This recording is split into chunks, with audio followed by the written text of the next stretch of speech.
Auditeurs, bonjour.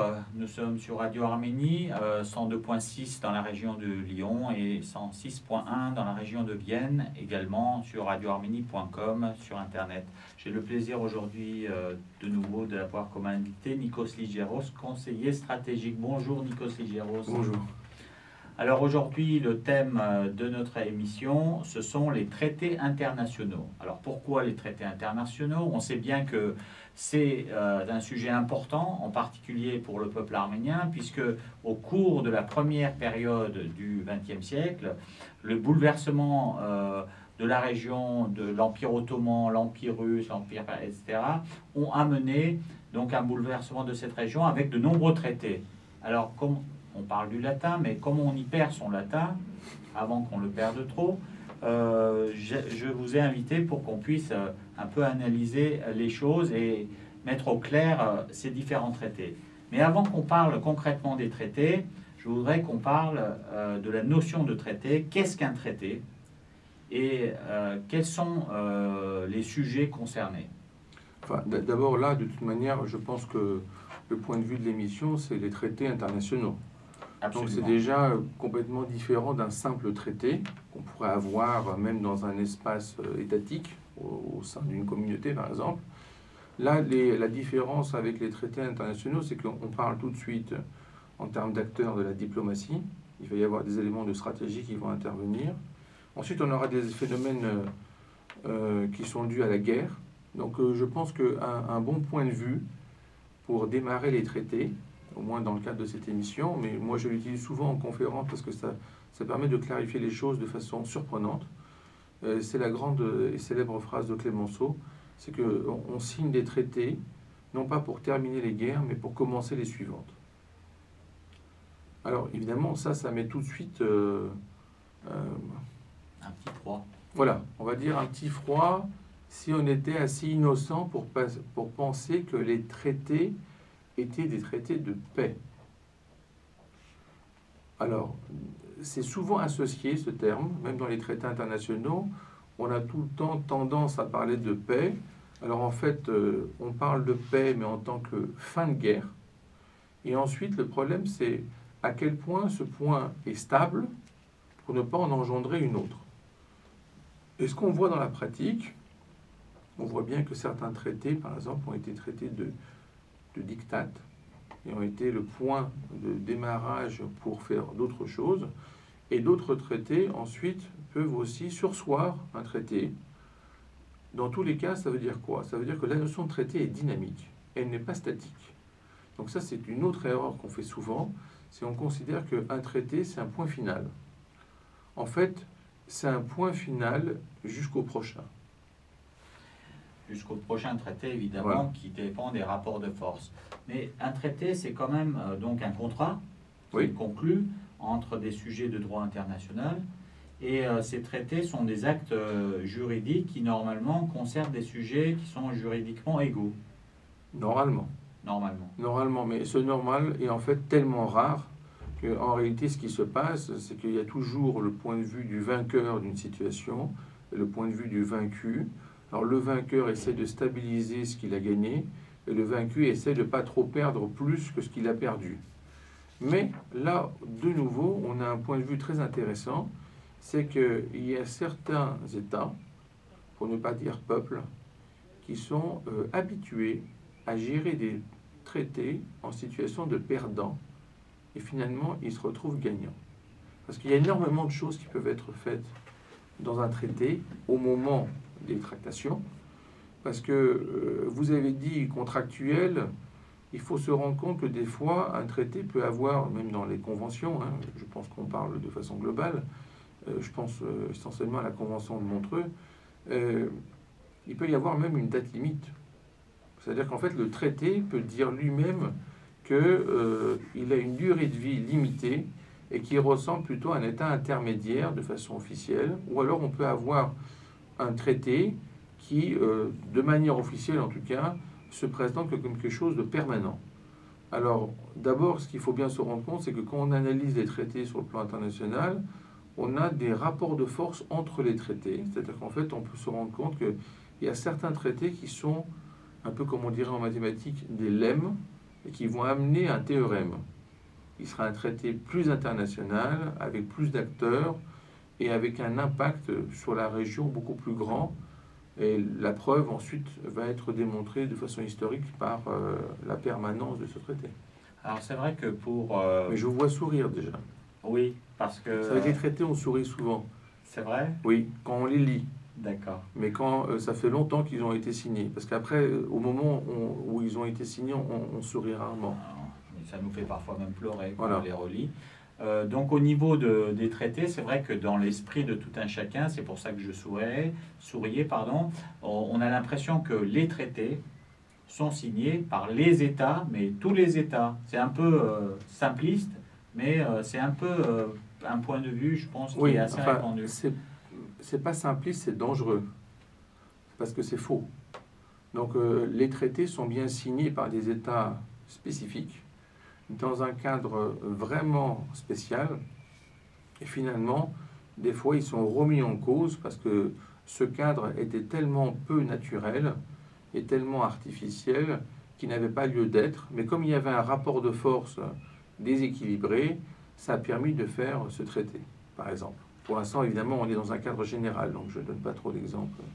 Alors c'est vrai que les différents traités dont le peuple arménien a été confronté, ça est traité de Sèvres, on en parle tout le temps. Alors une spécificité, disons, des discours ou bien de la rhétorique concernant les traités, etc. Je remarque souvent que finalement les gens n'ont pas ou peu lu les traités. Non, je pense que cette remarque n'est pas pertinente. Je pense qu'ils ne les ont jamais lus. C'est vrai, souvent. Voilà.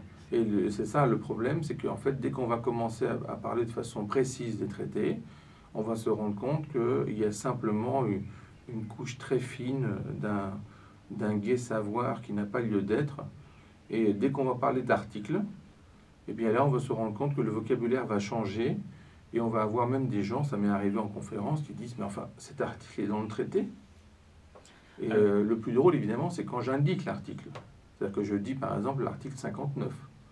Parce que tant qu'on dit que c'est dans le traité, c'est complètement différent que de préciser les articles.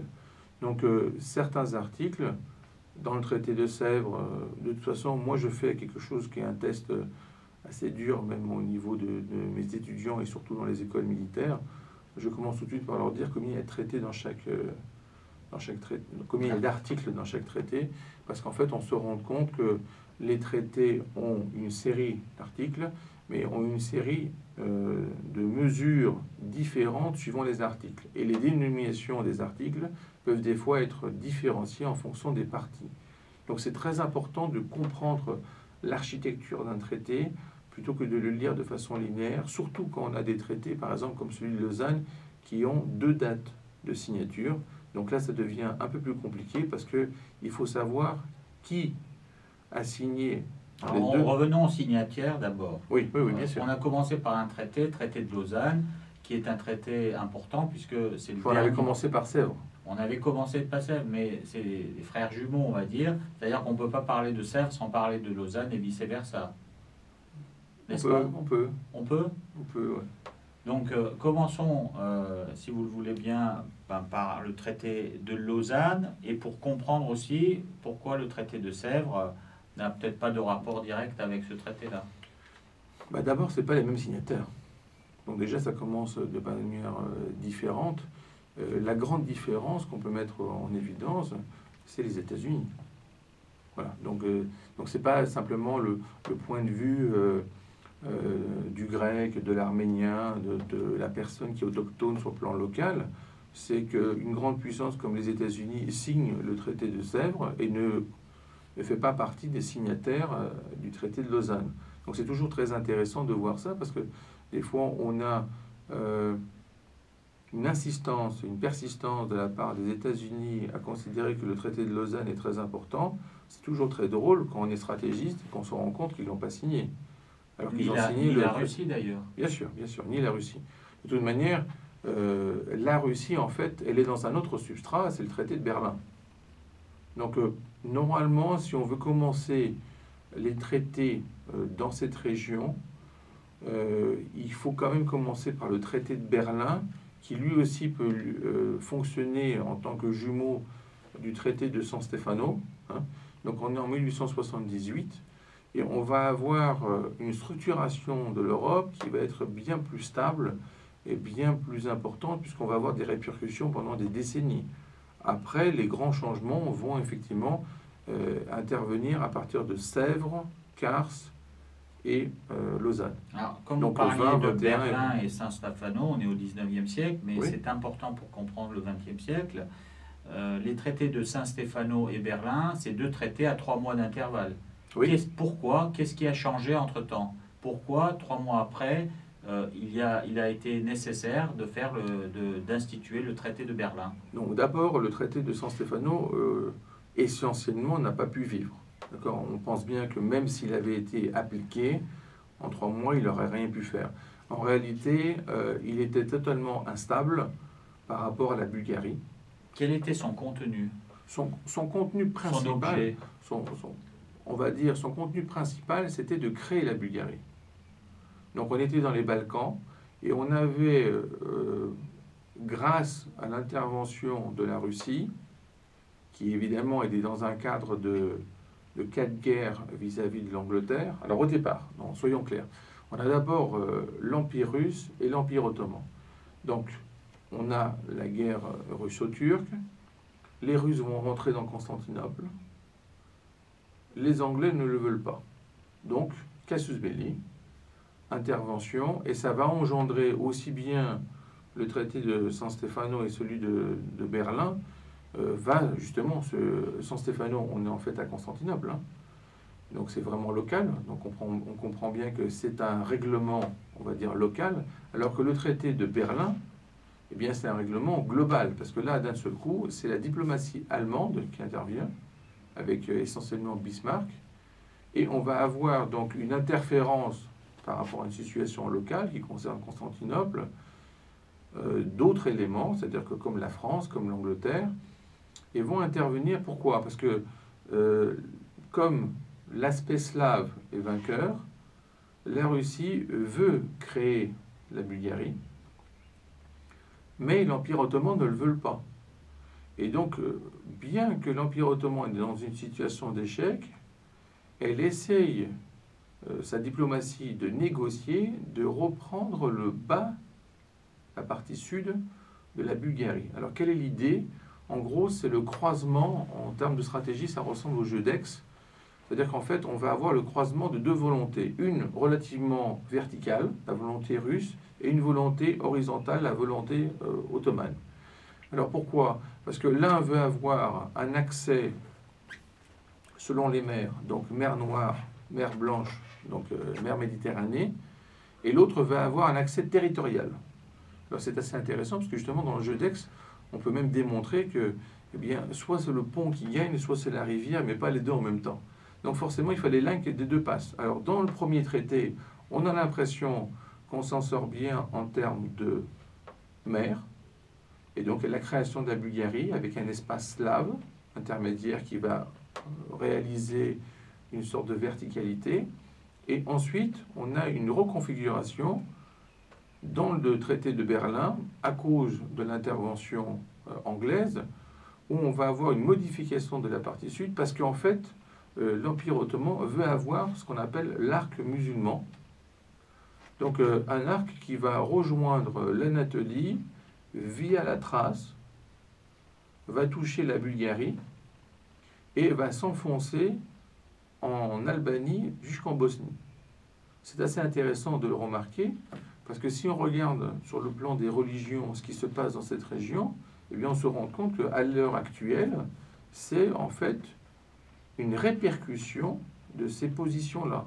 C'est-à-dire qu'en fait, c'est un problème de connexité. Donc l'Empire ottoman voulait rester connexe sur le plan horizontal, alors que l'Empire russe recherchait une connexité verticale. Donc on se rend compte, par exemple, que dû à cette modification, l'Empire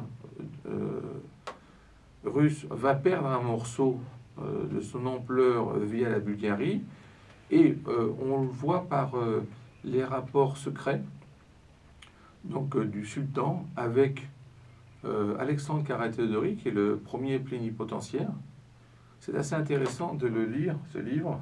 Donc, qu'il est accessible sur Internet. Hein. Moi, je l'ai mis sur mon site pour que les gens puissent le retrouver. C'est assez intéressant parce qu'il est édité par un Français au XXe siècle, début du XXe siècle, pour montrer aux Français, c'est la préface, hein, comment l'Empire ottoman continue sa politique de 1878. Alors ce rapport secret, c'est quoi? C'est que pendant qu'il y a les tractations au niveau du Congrès, l'Empire ottoman joue de manière double. Elle envoie le plénipotentiaire de façon officielle, et d'ailleurs elle envoie des chrétiens pour faire semblant d'être positif vis-à-vis des chrétiens. Évidemment, les chrétiens de l'autre côté comprennent tout de suite que c'est simplement une magouille de faible ampleur. Donc ils remettent les choses à leur place. Et en parallèle, elle a des accords secrets avec l'Angleterre. Et l'Angleterre dit à l'Empire ottoman, qu'est-ce que tu me donnes pour que je ne fasse rien? C'est incroyable. Ça, c'est au Congrès de Berlin? Oui. Alors justement, le changement qui va se faire, c'est que si l'Angleterre jouait un rôle, eh bien, la Turquie était vraiment minoritaire. Elle va jouer le rôle du neutre. Et qu'est-ce qu'elle va prendre en échange? Chypre. Et pourquoi elle va s'occuper de Chypre en 1878? Parce que justement, le canal de Suez existe à partir de 1869. Et donc, ça va être un immense espace à contrôler. Et donc là, l'importance de Chypre redevient fondamentale. Et c'est assez surprenant, parce que quand vous repensez maintenant que Chypre, à l'heure actuelle, depuis 1974, est en territoire occupé, parce que la Turquie dit que c'est quelque chose de fondamental pour elle d'avoir accès à cette île, eh bien, c'est assez intéressant de voir qu'en 1878, elle a donné cette île à l'Angleterre simplement pour avoir l'arc musulman via la Bulgarie. Donc, vous vous rendez compte à ce moment-là que c'est complètement fallacieux le critère de la population. Elle s'en importe que peu. Des turco-chypriotes existent sur l'île de Chypre depuis 1571. Donc, vous voyez qu'après 3 siècles de présence, eh bien, elle va donner ça complètement à l'Angleterre parce qu'elle veut avoir l'axe pour pouvoir rentrer dans l'Europe. C'est assez important de le réaliser aussi en tant qu'Européen, parce que là, sur Radio Arménie, on peut jouer sur plusieurs motifs. Il faut bien se rendre compte que le traité de Berlin, c'est une volonté de la part de l'Empire ottoman d'avoir accès à l'Europe sans y être. Et donc après, il va y avoir une volonté d'y être. Étonnamment d'actualité d'ailleurs, ce sont des schémas que l'on peut aussi utiliser pour comprendre certaines situations actuelles. D'ailleurs, Chypre est un grand porte-avions finalement naturel en pleine mer Méditerranée. Complètement. Et donc, cela explique cette situation où l'Empire ottoman, parce que donc ça c'est le côté Bulgarie-Russie, ce rapport de force, mais dans ce traité de Berlin qui a eu lieu 3 mois après, en tout cas pour le peuple arménien, ce qui fondamentalement a fait basculer la situation, c'était, me semble-t-il, l'article 16, oui, qui a été transformé en article 61, ou vice-versa, je ne sais plus.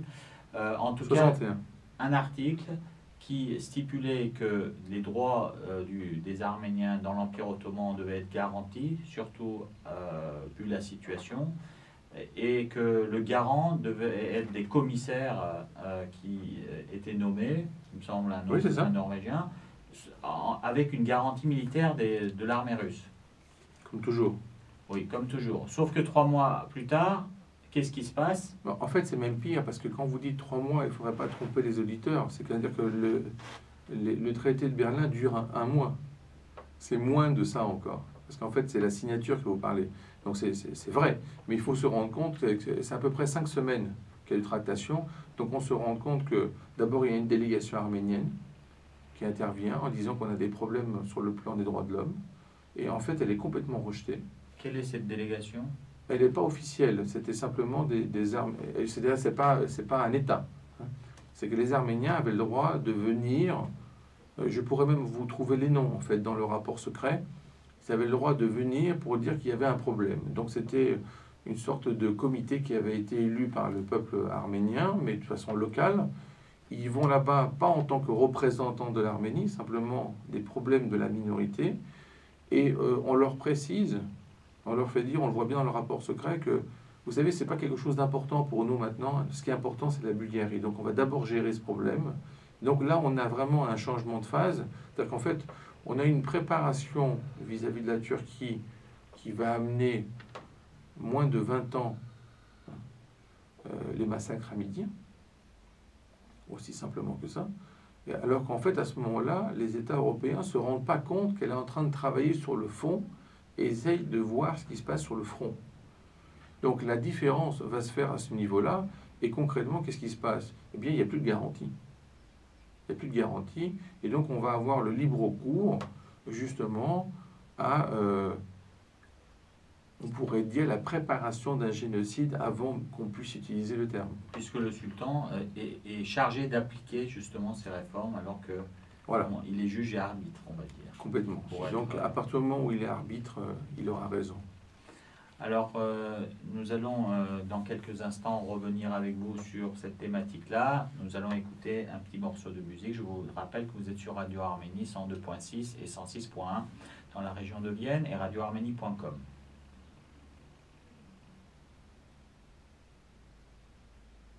Alors, nous sommes de retour après cette petite pause musicale. Je vous rappelle que j'ai comme invité Nikos Ligeros, qui est conseiller stratégique, aujourd'hui notre invité pour parler des traités internationaux. Nous avons parlé, avant cette petite pause, des traités de Berlin et de Saint-Stéphano, pour un petit peu comprendre justement que les traités étaient dynamiques, évolutifs, et que l'un pouvait exclure l'autre. En tout cas, c'était pas... Oui, le remplacer complètement. Le remplacer complètement. Alors là, pour le coup... on ne pourra pas parler évidemment de tous les traités, mais il y a un traité qu'on connaît d'ailleurs assez mal, c'est le traité de Moscou de 1921, turco-russe ou turco-soviétique, et le traité, on va dire, de Kars, on peut les relier parce que je pense que oui. C'est la même année. Oui, l'un découlant de l'autre. C'est ça, finalement, voilà, le traité de Kars découlant du traité de Moscou. Complètement. Alors, moi, en tant que néophyte, j'ai à vous poser, d'abord, vous allez expliquer évidemment ce traité aux auditeurs qui a été signé le 16 mars 21, d'abord sur la validité de ce traité et les questions de l'égalité de traité, c'est-à-dire au niveau de la légitimité du traité. Donc là, par rapport à la légitimité des acteurs à ce moment-là, lors de la signature. Bon, d'abord, la différence, c'est que déjà, vous avez parlé de Russes et Soviétiques. Donc, on est évidemment dans l'espace soviétique, puisqu'on est après 1917. On est évidemment bien après 1915, donc les événements qu'on connaît. Mais ce qui est important de voir dans ce cadre-là, c'est la façon dont est écrit et préparé par le traité de Moscou, le traité de Kars. Donc d'abord, il a des articles qui sont quand même assez subversifs dans sa même présentation, puisqu'il dit que il n'y a que deux parties qui signent. Donc il sous-entend évidemment l'Union soviétique et la Turquie, mais c'est pire, c'est qu'il dit qu'il ne peut pas y avoir de troisième partie qui signe, qu'il ne peut pas y avoir d'intervention d'un tiers d'État. Donc ça veut dire quoi concrètement? Le problème, c'est que comme on est dans l'espace de l'Union soviétique, l'Arménie n'existe que dans l'Union soviétique à cette époque. Et donc finalement, celui qui va signer est aussi un représentant indirect de l'Arménie.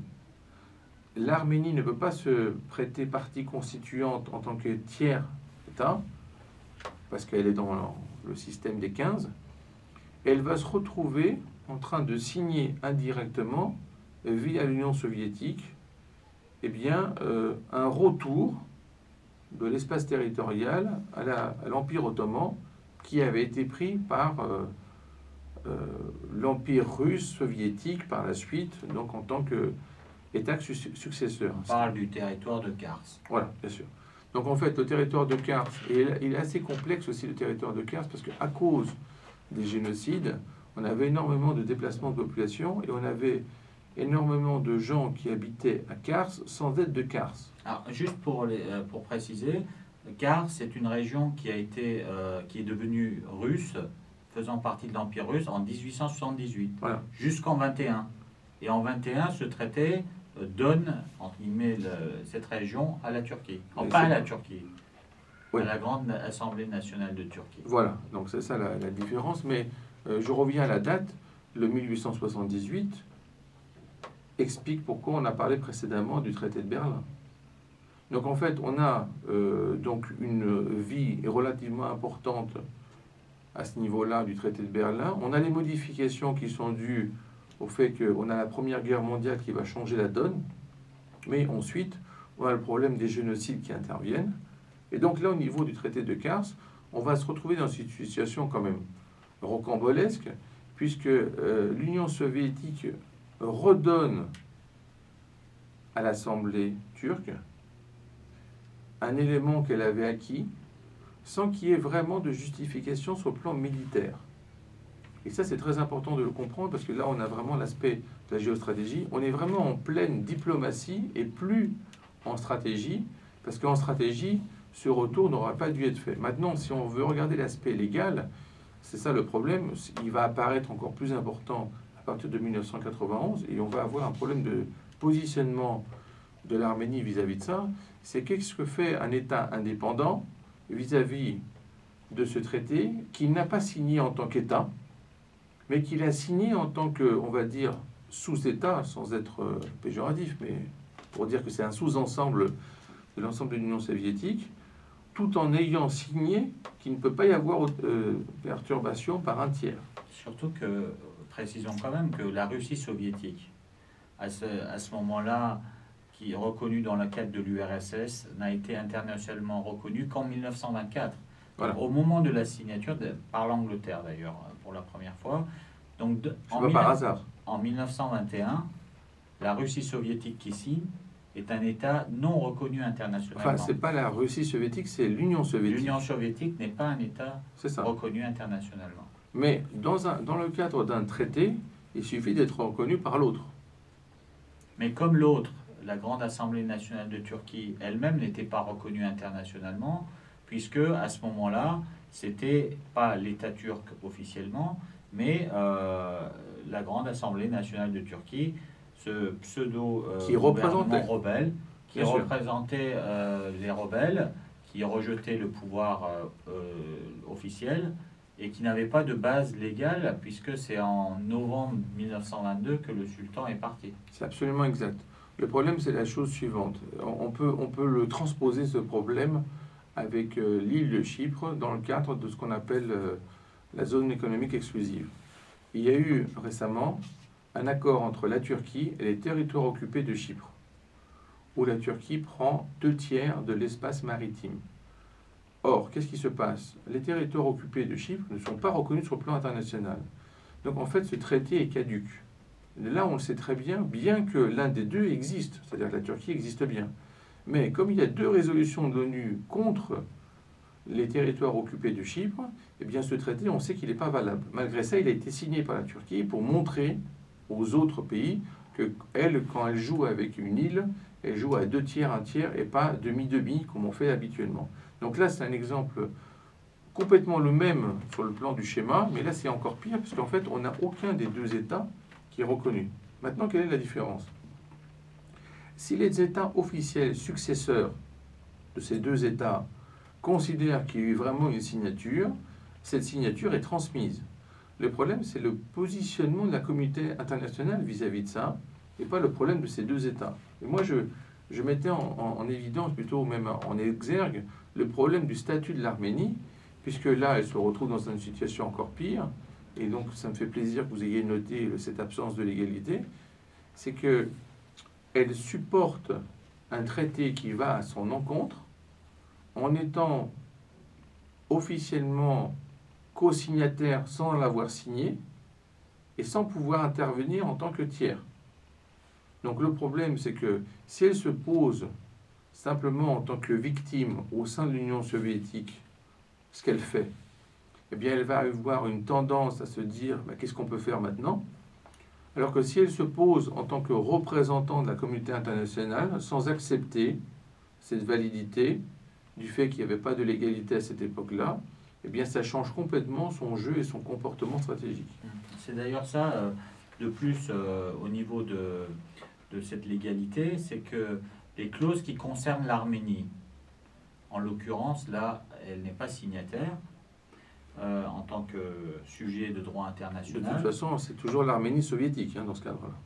Les clauses qui concernent l'Arménie violent donc le droit international, puisque d'après l'article 34 du traité du droit de la Convention de Vienne, les traités engagent les parties signataires, mais ne peuvent pas créer d'obligations ou de droits pour un tiers sans l'accord de cette troisième partie. C'est vrai, mais le problème, c'est là où c'est fallacieux, c'est qu'on considère que l'Arménie fait partie de l'Union soviétique. Donc l'Arménie en tant qu'arménité n'existe plus, c'est simplement un État soviétique parmi les 15. Et donc l'Union soviétique se donne le droit, et de toute façon ce droit a été accepté sur le plan, on va dire, des partis, de signer pour les autres.